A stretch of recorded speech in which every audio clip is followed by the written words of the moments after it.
Hip-hop has always been built on the foundations of the past. Taking from the past and renovating it in order to fit it into modern music is a part of the very DNA of hip-hop itself. Whether it's taking from older rap and hip-hop songs or older black music in general that isn't even necessarily hip-hop. From Playboi Carti sampling the Rich Kids on his newest album to Biggie sampling the Isley Brothers back in the day.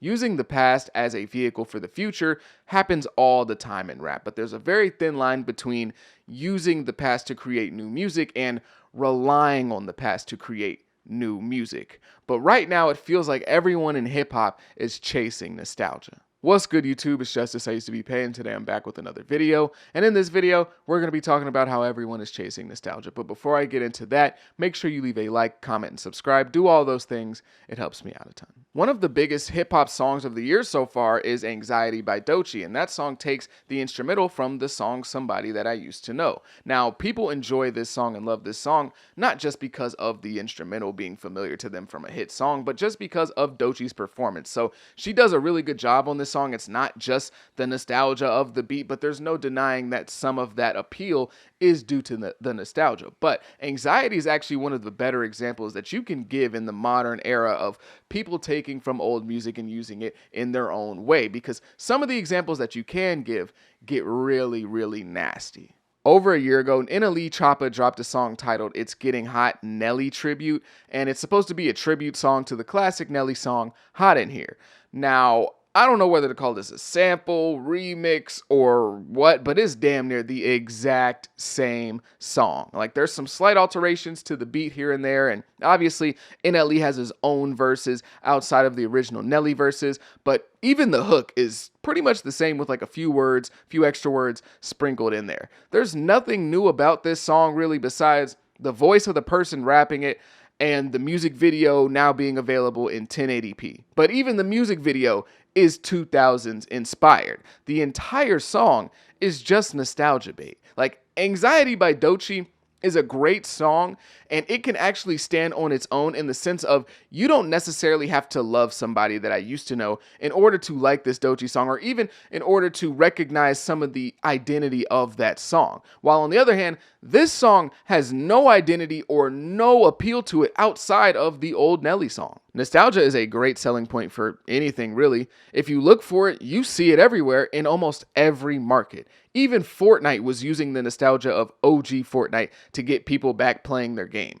Nostalgia is so great because people forget all the bad things and negative things that happened, because why would you want to focus on that when you can just remember all the good stuff? It's also a great tactic to sell things to people because people already know what to expect from that thing. Selling people something new is really hard to do, especially in music. But if you say, hey, remember this old thing that you already like? Well, here it is again, just how you remember it, but with like a slight alteration. People are much more likely to give your song a chance if it sounds like something they already liked. Yet you can't really blame all of this on the rappers because fans actively participate in these conversations.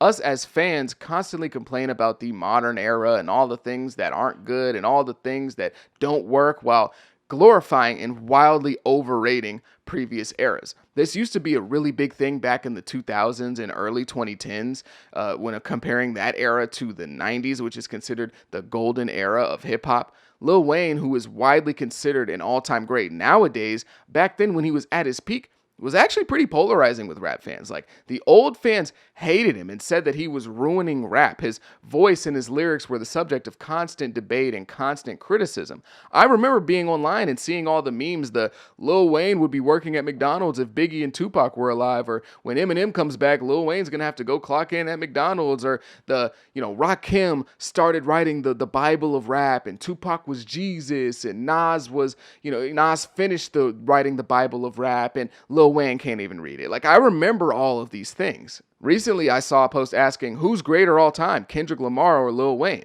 Now, I'm not saying that you have to say Kendrick is better, but the entire comment section was acting like it was ridiculous to compare the two. Like, it was just so disrespectful to Wayne to compare him to Kendrick Lamar, when Kendrick has carved out an amazing legacy for himself. But no one wants to feel like the era that they grew up in has now been surpassed or been challenged, so people completely overreact to the conversation and act like Kendrick isn't in Lil Wayne's league. Even my generation has started to become very nostalgic, and most of us haven't even hit 30 yet. Like, People still talk about 2016 to this day. People yearn for the days of SoundCloud, but if we're being completely honest about that era, like 99.9% of that music was trash, bro. I'm not gonna lie. Like the stuff at the top was really good. It was great. And there's still a lot of stuff from that era that I absolutely love, but everything else was trash. And even some of the good stuff was kind of trash, but we only focus on the good that came from that era.